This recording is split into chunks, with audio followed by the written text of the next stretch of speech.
Por unë me drogë kur që marë, edhe do t'ju betohem që to mi u tregu kur nuk do të merrna me te.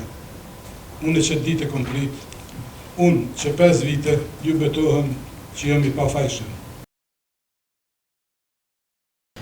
Naser Kelmendin is hereby found guilty of the following criminal act. Përshëndetje shikues të nderuar, unë jam Kreshnik Gashi dhe ju jeni me emisionin Drejtesia në Kosovë.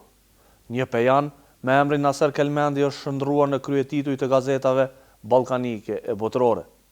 Dyshimet se ai ishte pjesë në një rrjeti kriminal i cili transportonte heroin nga Turqia në shtetet evropiane bën që 60 vjeçari nga peja të jetë pjesë e listës së zezë të Shteteve të Bashkuara të Amerikës, në ndyshimet se kishte gisht në vrasjen e njërit prej heronjeve të luftës së Bosnjës, Rames Delalic, e po ashtu dyshimet se kishte organizuar një aktivitet kriminal që trafikonte narkotik nga Turqia për në BE, Kelmendin kishte vendosur të kthehej në vendlindje, për të jetuar në njërin prej lagjeve ku banonin politikanë të lartë të vendit, përfshirë edhe ish-ministrin e brendshëm Bajram Rexhepi. Kelmendin ishte arrestuar pas disa muajsh qëndrimi në Kosovë, ndërsa hetimi i tij ju besua një misioni profesional ndërkombëtar të EULEX-it. Krejt kjo në mungesë të marrëveshjes së ekstradimit në mes Kosovës dhe Bosnjës dhe Hercegovinës. Ky mision të njëjtën i ka dhënë përgjigje shumë prej pyetjeve për pejanin e arretisur nga Bosnja. Dëshmitarët dhe provat nuk kanë arritur ta bindin gjykatën se Kelmendin ishte organizatori i grupit kriminal apo i vrasjes së Rames Delalic dhe shumë krimeve të pretenduara të prokurorit. Me verdiktin e saj, gjykata e Prishtinës ka thënë se ka gjetur prova se Kelmendin ishte përfshirë në trafikimin e 25 kg heroin nga Bosnja për në Austri, ndërsa për 8 pikat e tjera të aktakuzës nuk u gjetën prova dhe ai u shpalli pafajshëm. Në një intervistë ekskluzive, prokurori amerikan Andrew Hughes ka shpjeguar veprimtarinë e Kelmendit dhe rrethanat të cilat quhen në shpalljen të pafajshëm të Kelmendit, duke na treguar edhe për lidhjet e tij me politikën në Kosovë e Bosnjë. Para se të shkojmë në intervistën, po ju sjellëm disa prej detajeve të aktakuzës dhe atyre që u përmenden gjatë 200 seancave të këtij rasti, të cilat janë monitoruar nga ekipi ynë. Lufta e përgjakshme në Bosnjë përpas mira viktimave sipas aktakuzës la pas një konflikt të hapur i cili rezultoi me histori hakmarrjeje, vrasje, tentim vrasje, trafikim droge, ku përfalen komandant, ministra, mafias e komandant të pas luftës. Të gjitha këto elemente do të përbanin skena ideale të një filmi të aksionit. Ato përshkruan në aktakuzën e prokurorit Andrew Hughes, i cili pretendon se këto ngjarje që shtihen në disa shtete ballkanike ishin të vërteta, të menduara dhe të organizuara prej një grupi shumë të fuqishëm kriminal. Piknisja e aktakuzës së prokurorit të EULEX-it është një urdhër për fillimin e hetimeve nga prokuroria në Bosnjë në shtator të vitit 2012 ndaj Naser Kelmendit, në ndyshimin se ai ishte përfshirë në vrasjen e figurës të njohur në Sarajevo, si dhe në trafik ndërkombëtar të drogës. Rames Delalic, i njohur me Novkën Qelo, ishte njëri prej komandantëve që në kohën e luftës u angazhua për mbrojtjen e Sarajevës dhe për këtë gëzonte popularitet të madh në Sarajevo. Por prokurori Hughes atij i jep edhe epitetin e gangsterit, e kjo sipas prokurorisë e bënte këtë rival të Kelmendit. Qelo u vra rreth mesnatës së 27 qershorit 2007 në Sarajevo, afër vendit ku banonte, ndërsa për shkak të reputacionit të tij, ai është qelluar 27 herë me plumba. Në aktakuzën e prokurorisë përshkruhet se autori i kësaj vrasje ishte serbi Strahja Raseta, e që përshkruhet si një vrasës i njohur, i ndihmuar nga një i afërm i tij. Vrasja sipas prokurorit të EULEX-it ishte kryer për t'i hapur rrugë qarkullimit të lirë të drogës. Motiv tjetër për vrasjen është përmendur edhe lidhja që Delalic kishte pasur me gruan e Fahrudin Radojqić, politikanit i fuqishëm në Bosnjë dhe pjesë e skenës politike e mediale në këtë shtet dhe i afërt i Kelmendit.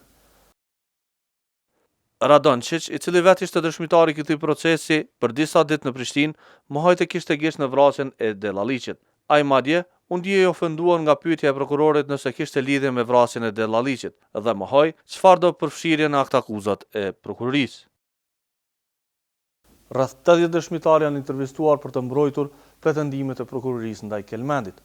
Ish pjesëtar të supozuar të grupit dhe njerëz të tjerë që kanë dëshmuar, por që në fund sipas gjykatës ata nuk ishin edhe mjaft të besueshëm, për faktin e vetëm se kur janë sfiduar nga pyetjet e mbrojtjes së Kelmendit, kanë ndryshuar dëshmit dhe kanë shfaqur mjaft kundërthënie. Kur kishte dëgjuar të rakt akuzat dhe kishte dëgjuar të gjithë dëshmitarët, Naser Kelmendi është befasuar dhe është betuar se është i pafajshëm dhe nuk ka gjë në këtë rrjet kriminal. Që i përket vrasjes, me kërku ndjes për familjen, që kjo është një bare rënd, më bajt me të, pa pas faj. Po çka me bo? Këtu e kem pas një dëshmitare me emrin Shella Turkovic, cila kanë qitë shumë rena, pa vërteta, po nuk më ka befasu. Arsyeja pse, se buri se ka desh në vrah. Një ditë më vonë, pretendimet e prokurorisë janë hedhur poshtë në pjesën më të madhe, me arsyetimin se 80 dëshmitarët nuk arritën të argumentonin se Kelmendi ishte përgjegjës për krimet e kryera. E vetmi akt akuzë e argumentuar nga gjykata e shkallës së parë është se Kelmendi kishte gjesh në transportin e 25 kg heroin. Naser Kelmendi is hereby found guilty of the following criminal act, which was the subject of count 8 of the indictment. In July-August 2003 in Sarajevo, Bosnia and Herzegovina, acting without authority and jointly for the purpose of committing the offense with the man denominating in these proceedings as K2 and with 3 other not identified men, he put into circulation 25 kilograms of a substance that constituted a particularly dangerous narcotic called heroin, and for this crime, pursuant to Article 245, Paragraph 2 of the Criminal Code of Republic of Yugoslavia, he is hereby sentenced for 6 years of imprisonment. Naser Kelmendi is hereby acquitted of the following criminal charges. The charge under count 1 of the indictment, classified as organized crime and described in the following way.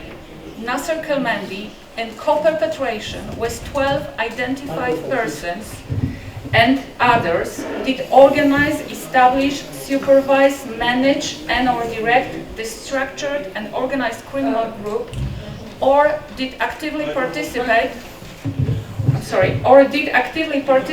in this organized criminal group, knowing that his participation will contribute to the commission of the serious crime of aggravated murder. He is acquitted from the charge described under count 2 of the indictment. On many occasions, we heard here that the whole Sarajevo knew, the whole Kosovo knew, or the whole Balkan knew.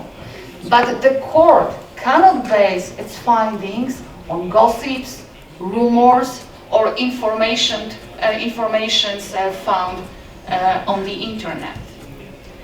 We have a kind of a wide range of witnesses testifying here, and they testified for various motives. And I would say that a minority of the witnesses in this case testified for the sake of justice or the sake of truth. Majority of them had different motives. Often it was a motive of revenge for a death of a relative, for a lost job. Some of the witnesses received advantages or were promised advantages. And these circumstances the court took into account while assessing the evidence collected in this case.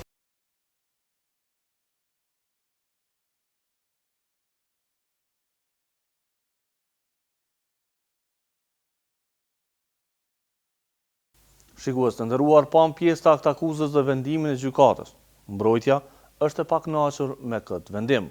Prokurori amerikan në një intervistë ekskluzive për emisionin ton shpjegon tërë procesin dhe faktet që EULEX i ka ndaj Naser Kelmendit. Prokuror, sot keni përfunduar një prej proceseve më të gjata në historinë e gjykimeve në Kosovë. Procesi ndaj Naser Kelmendit është dënuar 6 vite me vendimin e shkallës parë. Ju si prokuror a jeni të kënaqur me këtë vendim edhe çush po e shihni? As the prosecutor in the case, I was pleased that this defendant was convicted of 1 count of drug trafficking, but I was also disappointed that he was not convicted of the organized crime and aggravated murder charges against the victim named Ramiz Delalic, who was considered a great war commander and hero in Bosnia during the Bosnian War. Njëra prej çështjeve që gjykata sot e ka përmendur është që dëshmitarët kanë rënë në testin e ekzaminimit kur janë pyetur prej mbrojtjes. Ku mendon që është problemi që dëshmitarët ose kanë qenë të sfiduar ose kanë pas probleme me të kaluarën e tyre?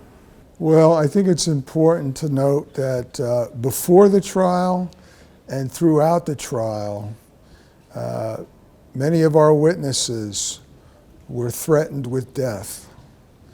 And we also had evidences that some of them were bribed or that they were offered bribes. And to penetrate a well-organized criminal network, often you have to, and about the only way you can penetrate it is to somehow get a member or members of the organization to be willing to come forward.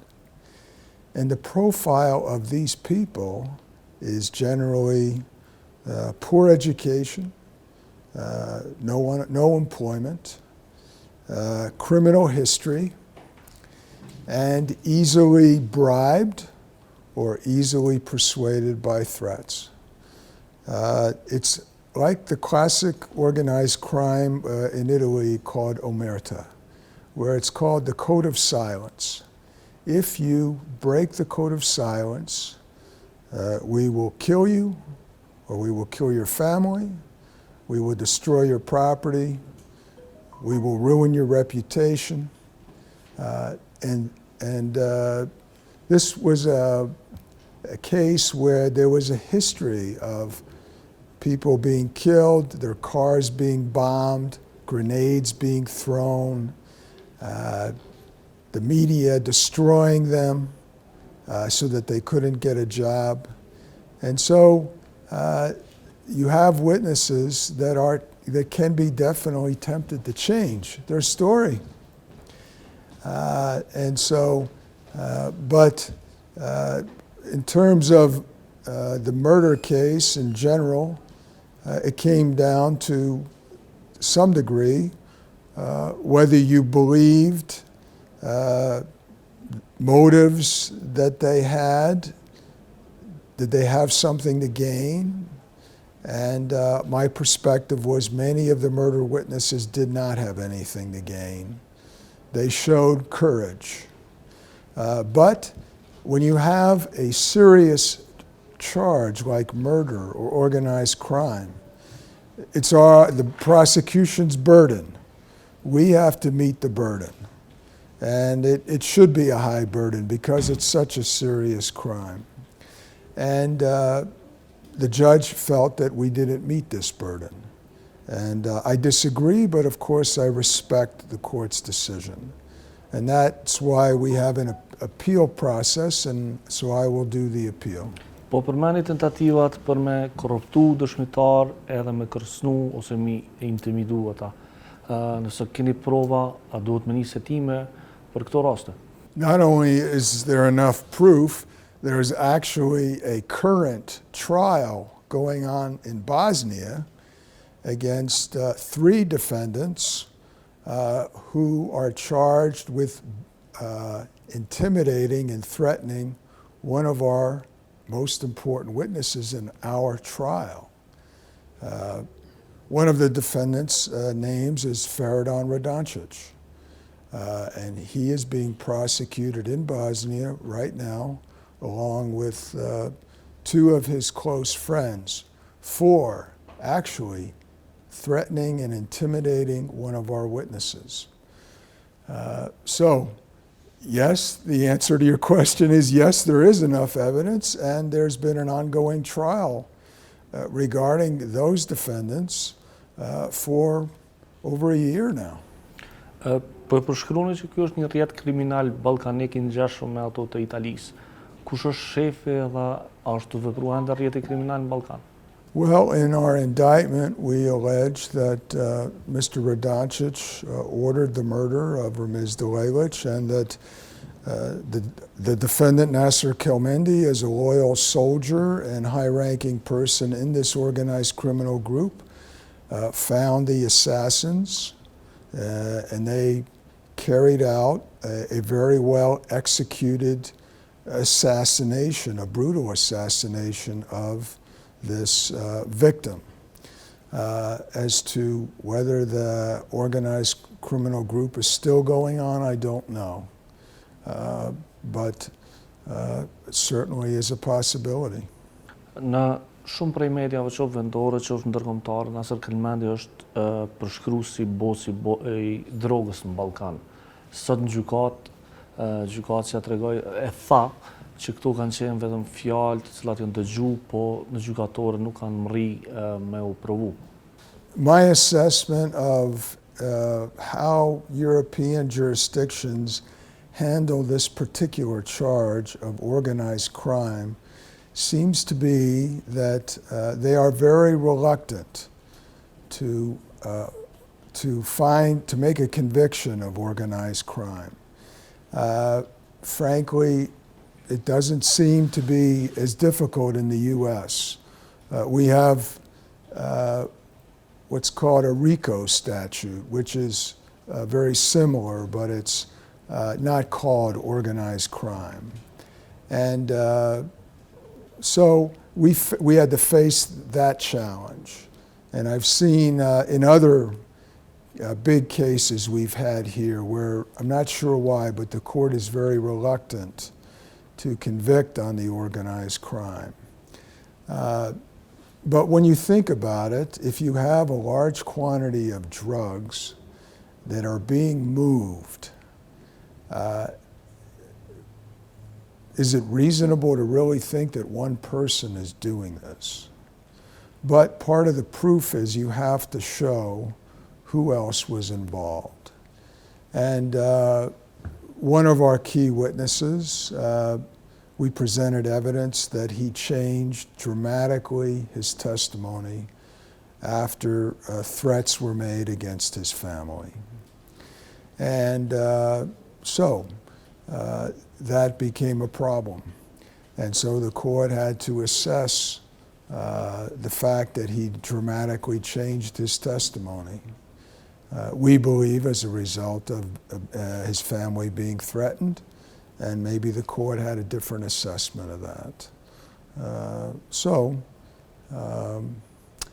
Another important issue in general is if you have a tremendous wealth, where does it come from? So this defendant gave a story about how he worked for many years building up a business and then expanding the business.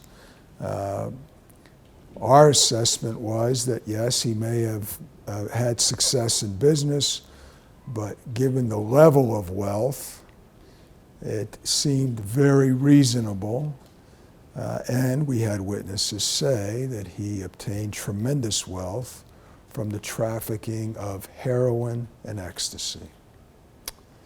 And from my point of view, heroin is one of the most dangerous and awful drugs in the world.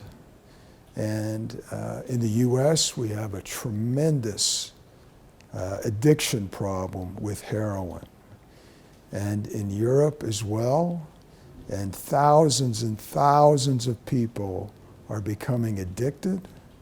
They are dying, and their families are being destroyed, while the drug dealer makes millions and millions of dollars preying on these poor people. So, my assessment is we have to aggressively go after them. And even when the case is difficult, that's part of what ULIX does. We take the tough cases that nobody else wants to handle, the cases where people get threatened, the cases where witnesses get killed, and we stand up for justice, and sometimes we fail, but we fight the good fight, and we want to bring change, and we want to help the people of Kosovo. So that's why we're here. Po flasim për heroinën, për drogën, për rrezikun e saj, po nëse ju e keni përshkruar si një narkodiler Naser Kelmendin, ai mas këtij vendimi për rreth 2 vjet ka me qenë I lirë. You have to start somewhere. And the point is, you give it your best shot and you send a message to those drug lords. We are willing to go after you. And we will go after you. And we will do the best we can to bring forth evidence. One day in jail is awful. There are 365 days in a year. So, 4 years, 6 years, it is a punishment to be sitting in jail for that period of time. And, my perception is sentencing in Kosovo and in Europe in general is very, very low. In the US, you would go away for many, many years if you were convicted of transporting a large amount of drugs. I got 20 years on one case for 2 grams of meth because the guy had 2 prior felonies and he wouldn't take the deal, and we took him to trial. He tried to kill my informant, and the judge put him away for 20 years. Now that's sending a message. So people need to be held accountable for their actions. But these people are so arrogant, and they think, and most of the time they get away with it. But you start out with 4 or 6 years, and maybe the next time you get more. And if you keep persevering, eventually you will take them down. Përshkruni Naser Kelmendin si njëri me ndikim në Bosnjë, po a ka ndikim në Kosovë? Well, I think if you make what we call reasonable inferences, if it's true that he is trafficking large amounts of drugs in Kosovo, then he is certainly having influence on the people that are taking these drugs or selling these drugs. And as to whether his operation is still, existent or not, I don't know. But certainly anybody who is trafficking, look at it this way. If I have 100 grams of heroin and I get 1 or 2 hits from 1 gram, and there is 1,000 grams in 1 kilogram, so how many hits are in 100 kilograms? What is that, 100,000? So that poison is going into the bodies of the children and young people of Kosovo, and it's destroying them. And so if you destroy the young people of Kosovo, you destroy the country. Po flasim për njëri cili besohet që ka edhe shumë prona në Kosovë. A keni evidenca nëse ka pasuni të regjistruar në Republikën e Kosovës, edhe çka është dashur me ndodh me ato prona mas këtij gjykimi? Well, he found an appraiser who appraised 3 of his houses in Peja as being worth over 2 million euros. And that's not even scratching the surface of what he has. We asked him what his net worth of wealth was, and he basically said, I have no idea. We know he owns the Casa Grande Hotel in Sarajevo. He owns another hotel in Montenegro. He owns lots of properties. And this is what they do with their drug money. They hide it in properties. You can't put it in a bank because any bank transaction of 10,000 or more euros must be reported. So they end up spending a good part of their life trying to figure out where to hide the money. So yes, he does own a lot of property and vehicles. Let's see, I'm trying to remember. He had some kind of real expensive sports vehicle worth about almost 200,000 euros. His sons have vehicles. He said that he bought and sold vehicles, but he has a lot of property. Now, we don't have the ability at this point to seize that property. The general rule of thumb is you can seize property that is connected, that you can prove is connected with drug trafficking.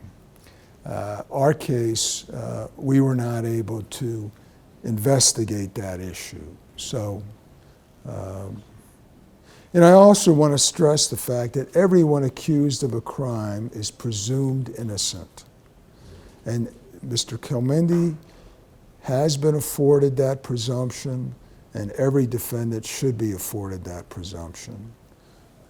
So I want to try to qualify everything I say with that important presumption. And he has a right to appeal the conviction. He has a right to hire the best attorneys in the world. And if they reverse that conviction and he is set free, well, the system is still doing what it's supposed to do. Jemi në kohën kur duhet mu dorëzua ankesat pas shpalljes së gjykimit në gjykatën e apelit. Çka pritni për gjykatës të apelit? Well, first, the presiding judge has to draft a very in-depth written judgment. And given that this trial has gone on for 3 years, she has a very important and difficult job. So once we receive that written judgment, we have a right to appeal that judgment within a period of time. And so both myself and defense will file our appeal. And then the appellate court will review all the evidence and will review our appeal. And so the process will take some time. Keni marrë landa është e hetuar pjesa më e madhe në Republikën e Bosnjës. A ka qenë e hetuar në mënyrën e duhur dhe shkresat, landën që ne keni marrë, a ka pas mjaft provë? Apo ka pas mundësi edhe më shumë me u hetu edhe më mirë? It was a very big challenge that we were given this case when all the evidence, basically all the evidence and all the witnesses were in Bosnia, in Serbia, or elsewhere. I think an important point to raise is the only reason we had to deal with this case is because there is no extradition treaty in Kosovo. Now, this is ridiculous, frankly, if I can just be blunt, because this case belonged in Bosnia. And frankly, we believe that Kelmendin came here because he knew there was no extradition treaty. We presented evidence that he knew 2 days before the international arrest warrant, he comes from Montenegro to Kosovo, and he's a citizen of Kosovo, and he has a right to come here. But he even told the pretrial judge, I'm in the Dukagini Hotel in September, and I see that they want to arrest me for murdering Ramiz Delalic. Well, did you do anything about that? He did nothing until he was arrested 8 months later. And for us, that was evidence of guilt.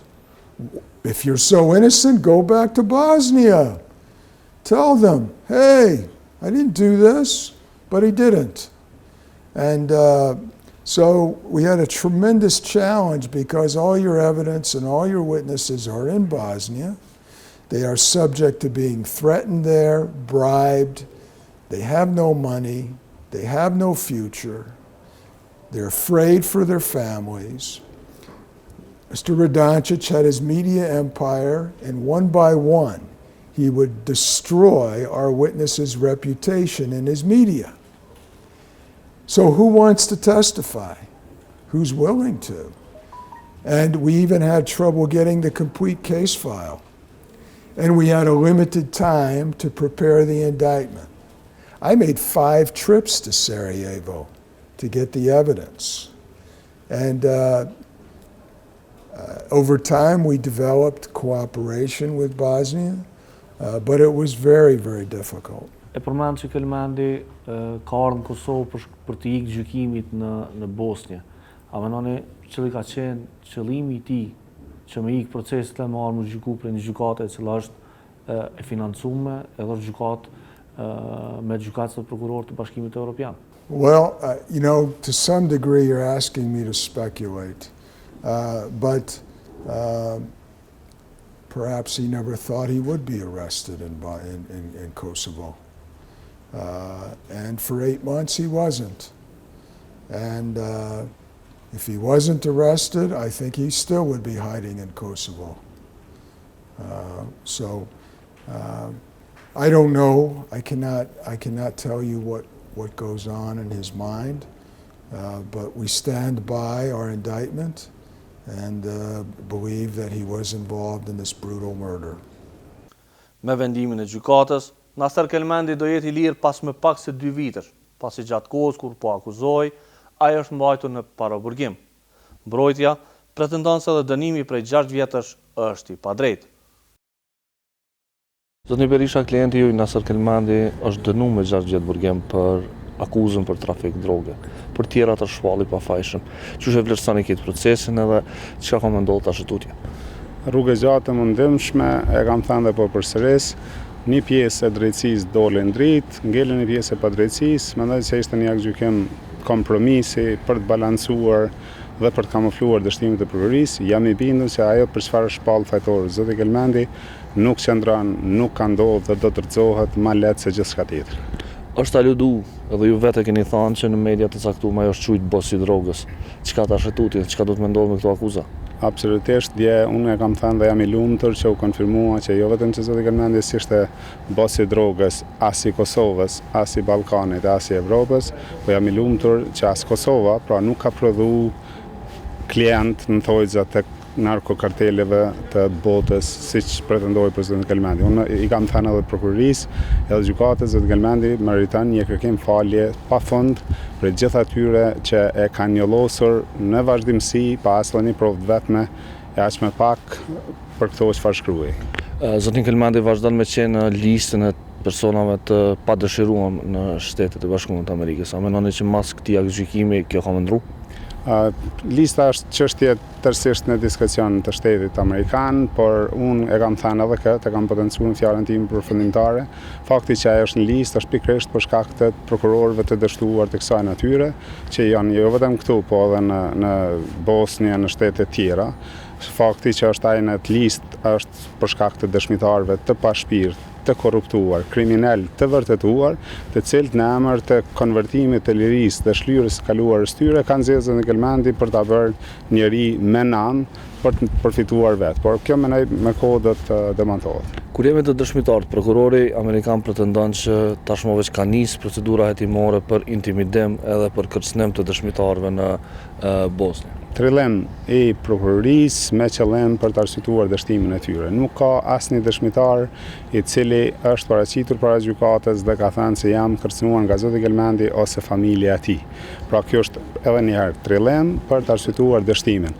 Ajo çfarë është duke ndodhur në Bosnjë nuk I atribuohet në asnjë mënyrë zotit Kelmendi. Jam I bindur që dëshmitarja që ishte në atë proces dhe që kishte dëshmuar këtu ishte tërësisht dëshmitare e dobishme, pra ishte në interes të zotit Kelmendi dhe të vërtetës për zotin Dellalić. Besoj që edhe në Bosnjë do të provohet se nuk ka ndodhur intimidim siç pretendohet për qytetarët e Bosnjës, po e përsëris, nuk ka as edhe një lidhje të vetme me zotin Kelmendi. Po çka ndodhi? Pse këto dëshmitarët, shumica e dëshmitarëve kur erdhën në gjykatore ndrun çastin ose patën diçka tjetër me thonë për asaj çka është thonë prokurori? U potencuan nga gjykata, ata kishin marrë një imunitet absolut për deklaruar gjithçka, për të lexuar në Google, për të shfletuar lloj-lloj faqesh e materialesh. Në momentin kur u përballen me marrjen e pyetje të tërthërt nga mbrojtja, nga vetja ime, ata nuk rezistuan. Këtë tha edhe gjykata dje, pra nuk mundën të rezistojnë marrjes në pyetje, nuk mund të rezistonin provave, nuk mund të rezistonin të kaluar styre kriminale dhe nuk përputhej as edhe një datë vetëm me atë çfarë kishin deklaruar.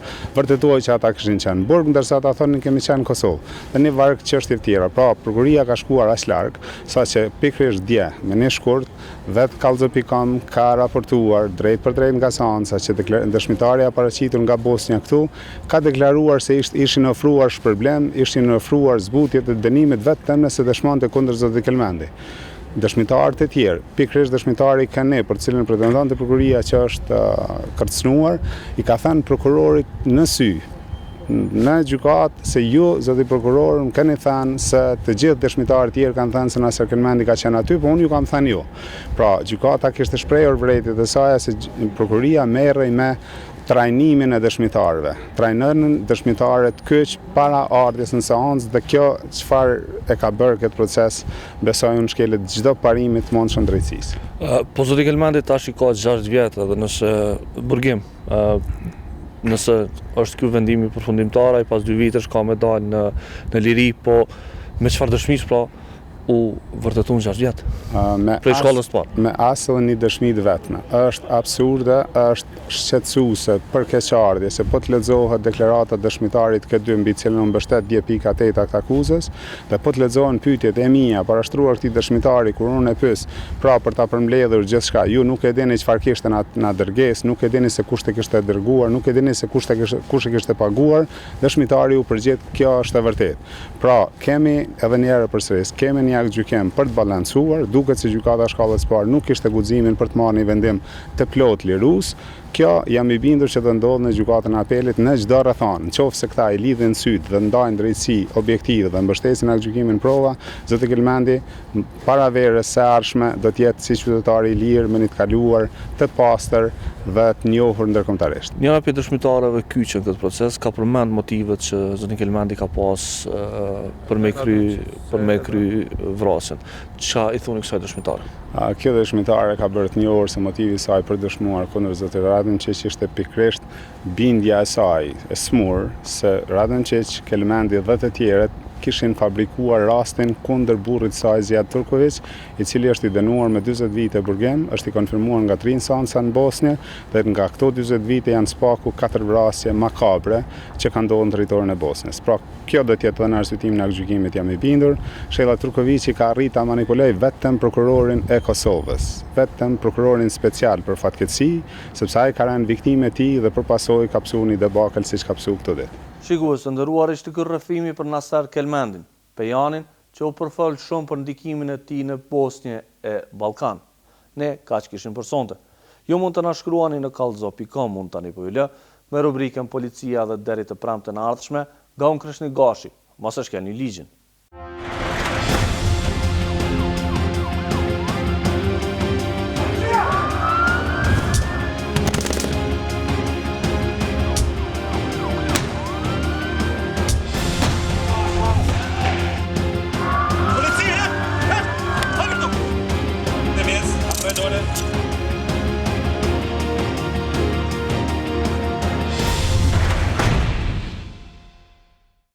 Gjërimet në vazhdim janë bërë në bashkëpunim me zyrtarët e policisë së Kosovës. Personat e paraqitur në këtë pamje janë plotësisht të pafajshëm, përderisa të dëshmohet e kundërta me vendim të plotfuqishëm të organeve të drejtësisë.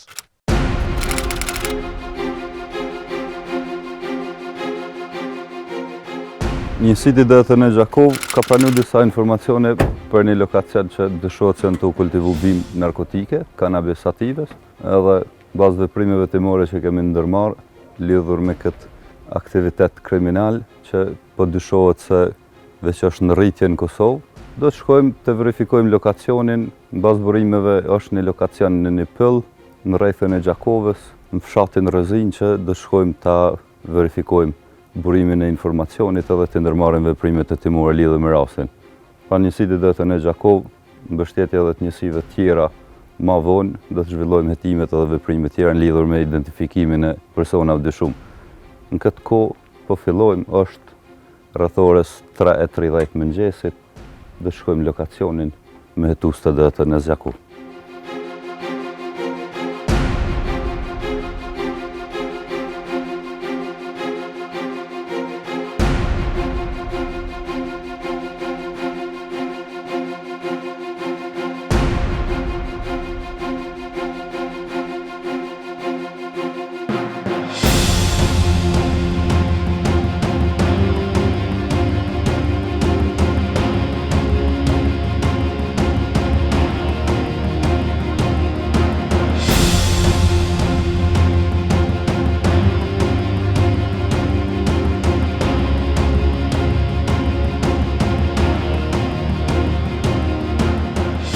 Kem lënë veturën në lokacion caktuar për shkak të terrenit edhe po shkojmë kom drejtim të lokacionit duhur.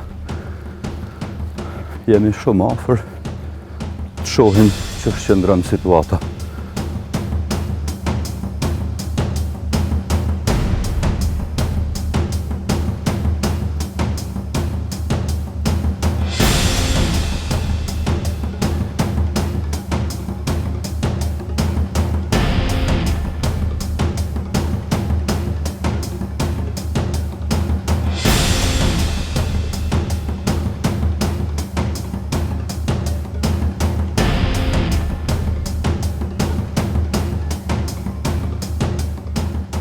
Pra, kemi arrit në lokacionin ku e nis, e kemi vërtetu burimin e informatës, vetëm po shihen bimë të kanabisit kultivume që janë në saksi edhe në thas të najlonit, ku këtë zonë është edhe një pjesë tjetër ku e kanë kanabisin e kanë si rasat, për punë që me mjell në vazhdimësi, ata mundën me shku edhe me pa, në këtë vend këtu do të merren edhe mostrat prej këtyne bimëve, edhe do të zhvillojmë veprime hetimore rreth identifikimit personave dyshuar.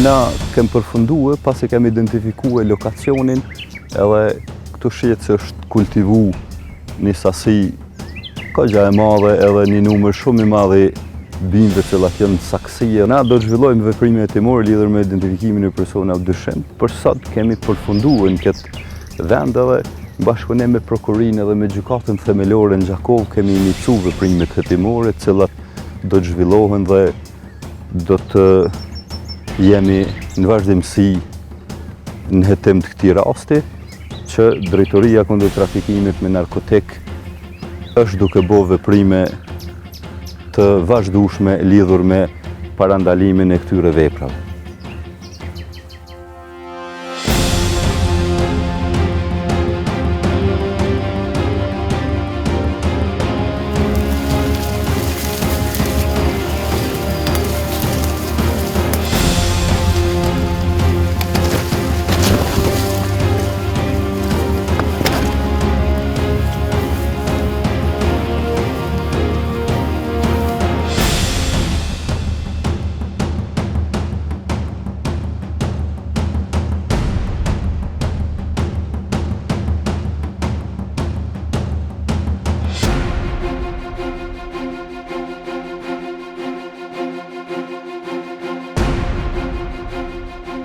Bastise që do të zhvillohen në zonën e Gjakovës, mirë po njërin nga personat e dyshuar në një lokacion në një kafeteri është arrestuar nga ana e njësitë DTN.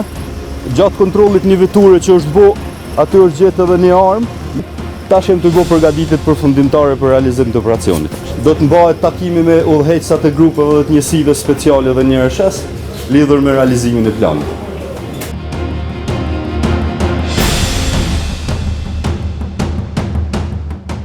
Jam të gjerja shefi njësisë hetime narkotikëve në Gjakov. Kemi njësinë e PS në asistencë, njësinë antidrogës, rështerin shefin e njësisë me kolegë tjerë. Jemi mbledhur me qëllim të realizimit planit operativ, cilën e kem kodu Pellgu 2017. 4 lokacione i kem planifikuar me përbastisje. Hetuesit i kanë proces verbale, fotografi të lokacioneve dhe krejt informacione që kemi pasur.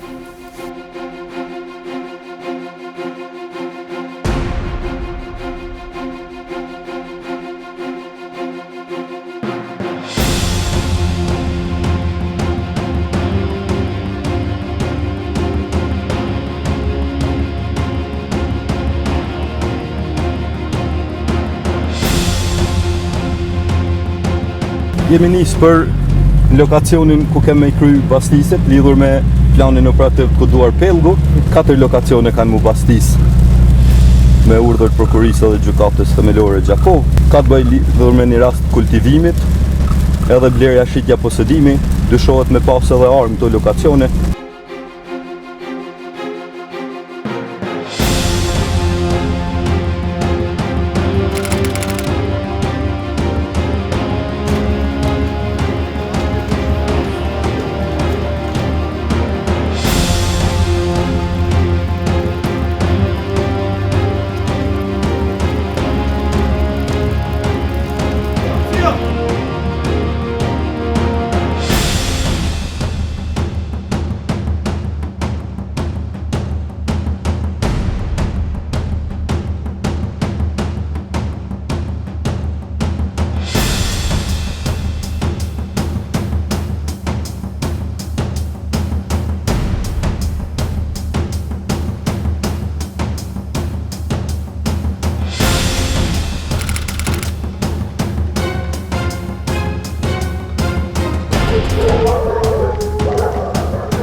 Kem përfundu me bastisës në bazë planit operativ, çdo gjë ka shkuar në rregull.